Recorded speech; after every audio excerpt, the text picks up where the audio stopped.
Deus, graça e paz. O pastor Misael da Igreja Líder. Mais uma vez passando por aqui. Esse domingão tão abençoado. Você teve saudade de algo hoje? Você amanheceu com a saudade de alguém, de algo? Esse vago. Nós vamos ver aqui em Jeremias, capítulo 31, verso 19, que diz assim: na verdade que depois que me converti, tive arrependimento, e depois que fui instruído, bati na minha coxa, fiquei confuso e também me envergonhei, porque suportei o opróbrio da minha mocidade. Irmão, toda vez que a pessoa ela se converte, essa pessoa ela passa por dificuldade. E também veio o arrependimento. Aqui Jeremias está dizendo que teve um arrependimento. Pelo que? Ele fala do opróbrio da mocidade dele. Pastor Misael, o que tem a ver o opróbrio da mocidade de Jeremias? O opróbrio da mocidade de Jeremias era justamente o seguinte: ele era um jovem, ele tinha uma noiva, hoje nós podemos dizer uma namorada, ele tinha sonhos em constituir com ela casa, família, um lar, e esse era o sonho de muitos jovens, de ter seu próprio negócio, de montar sua empresa, de montar seu comércio, de montar sua firma, de montar o seu negócio, seja qual for. Tem muitos e muitos sonhos que as pessoas têm, você como jovem você tem. E esse sonho ele vem martelando de muito tempo. E tem pessoas que diz, se você está dizendo aí, não, eu não me arrependi de ter, eu não me arrependi de ter feito a minha escolha de ter me convertido. Mas o ser natural, a pessoa natural, vem um momento que a gente se arrepende. Mas aí você tem que bater na coxa. Bater na coxa é cair na real. Bater na coxa, a Bíblia diz que Jeremias se esbofeteava. Ele batia em sua coxa, se esbofeteava, dizendo: eu não vou ceder às tentações. Eu não vou ceder às tentações. Ele esbofeteava suas coxas. Ele golpeava sua coxa. Ele golpeava suas coxas. Para quê? Para suportar. Porque ele estava vindo nele o arrependimento. O diabo quer dizer, ele quer colocar esse sentimento ruim em você. Estou arrependido de ir àquela igreja. Estou arrependido de ir àquele culto. Estou arrependido de conhecer aquela oração. Estou arrependido de conhecer aquela pessoa. Estou arrependido de ter conversado com aquele irmão. O diabo ele quer colocar esse sentimento ruim. Existe um momento que a gente tem que se esbofetear. Entendeu, irmão? Cair numa real. Lutar com todas as forças e permanecer na base daquilo que você foi vocacionado e chamado e escolhido. Não saia da posição do que você já foi elegida e elegido. A Bíblia diz aqui que depois ele fala, na verdade, ele está dizendo aqui, irmão, na verdade eu vou lhe falar a real. Na verdade eu vou lhe dizer a real. Na verdade eu vou contar a real de como que é para ser um cristão. Vou dizer a verdadeira atitude, o sentimento que um cristão sente. Esse é real, esse é verdadeiro, os sentimentos verdadeiros e puros de um cristão que vence as adversidades, os sentimentos, as lembranças, as saudadezinhas do mundo, as saudadezinhas do pecado. Ei, o Senhor disse, ele vai dizer a verdade. Escute, a verdade. Na verdade que depois que me converti, tive arrependimento. Você vai dizer assim, não, mas eu não tive arrependimento, não. Teve. Porque quando a gente diz assim, rapaz, quando eu era pecador, eu não passava por tudo isso, não. Mas depois que eu me converti, pensa numa luta que eu tenho passado. É isso que as pessoas falam. É isso que as pessoas dizem. E quando você diz isso, é porque você se arrependeu de ter se convertido. Mas aí não tem ninguém que diga a verdade. Porque falar a verdade ficou em escassez no mundo. Sempre temos que ter um bode expiatório pra gente botar a culpa. A gente quer botar a culpa em alguém. Você quer colocar a sua culpa em alguém.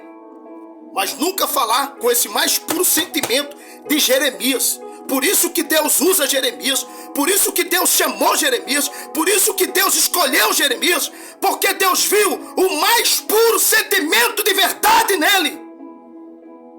Você está indo verdadeiramente para a casa do Senhor? Você está indo de verdade para a casa de Deus? Você está indo de verdade mesmo? É com alegria, é com vontade de servir a Deus? Ou é só mesmo para preencher o tempo e para ter uma fama de dizer que eu fui à casa do Senhor? Você é um membro efetivo? Você é uma pessoa mesma garantida de Deus? Ou você é apenas um turista? Bater foto que está lá só para dizer que teve ali numa manifestação de um culto, para ir mais pro hall das suas prateleiras de alegoria, de lembrança, de movimentos que você participou, só por recordações. Na verdade, que depois que me converti, tive arrependimento. E depois que fui instruído, bati na minha coxa. Isso ele está dizendo, ei, depois que eu fui instruído, eu caí na real. Ele foi instruído por quem? Por Deus, o grande instrutor. Ei, o Deus instruiu, conversou. O Espírito Santo de Deus fala, faz a gente sentir. Ele foi instruído. O tribunal da nossa consciência nos instrui também. Ele diz quando nós estamos certos e quando estamos errados. Mas também ele aconselha, o tribunal da consciência aconselha você a fazer as coisas certas. Lhe aconselha você a obedecer a palavra. Lhe aconselha você, o tribunal. Ele foi instruído, depois que ele foi instruído, ele disse, eu golpeei a minha coxa. Ou seja, eu não vou fazer isso. Continuarei na busca em fazer o favor de Deus. Isso quer dizer que Jeremias, ele tinha uma noiva. E quando ele fala aqui que teve arrependimento, é porque ele estava pensando, poxa, eu ia me casar, mas me converti. Eu me converti. Agora eu tenho que fazer o quê? A vontade de Deus. Então, tudo que Deus me instruiu, eu vou ter que, entendeu? Massacrar a minha carne para que Deus opere o seu poder, a sua vontade, o seu projeto, o seu ideal em mim. Não mais eu, mas Cristo vive em mim. Aí, diz aqui, na verdade que depois que me converti, tive arrependimento, depois que fui instruído, bati na minha coxa, fiquei confuso. Ele disse, eu fiquei confuso. Porque quando a Bíblia diz a palavra de Deus vem para nos instruir, ela vem com confronto. Ela é confronto. Ela confronta o pecado, o erro, a desobediência, a indisciplina, o indisciplinado.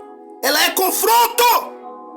E quando confronta comigo, eu não quero receber. Eu fico confuso, porque eu me acho o tal, eu me acho certo demais, eu me acho perfeito demais, eu me acho exato demais. Então vem a instrução da palavra de Deus para me instruir, e ela vem com confronto em tudo aquilo que é erro. Declara sobrevácia. Tira esse ressentimento, tira esses pensamentos de existência, tira esse arrependimento da tua alma, do teu coração, da tua mente. Tira isso de ti. Arranca. Sai em nome de Jesus. Ele disse, instruído, bati na minha coxa, fiquei confuso. Também me envergonhei. me envergonhei. Todo sentimento que traz vergonha, sai agora em nome de Jesus. Todo espírito maligno da vergonha se envergonhou. Sabe o que é se envergonhar? Ele se envergonhou, não foi perante aos outros não. Foi perante ao Espírito Santo, o ressurreto.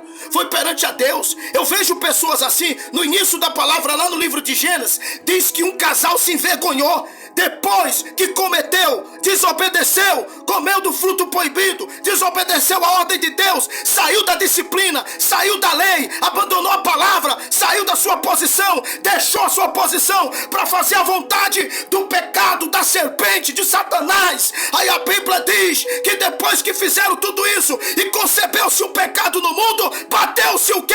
A vergonha e o arrependimento. Sai todo arrependimento agora, em nome de Jesus. Sai toda vergonha em nome de Jesus. Saia toda vergonha.